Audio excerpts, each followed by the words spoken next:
عرض ادب خدمت دوستان و همراهان عزیز. اینم یکی دیگه از ماده سبز مگسی های گنجه. 2 تا خواهرن اینا، یکی از یکی زیباتر، یکی از یکی زیباتر.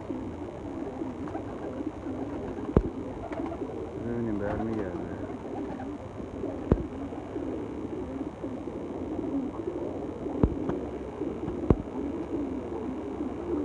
تقدیم به نگاه خاکتون.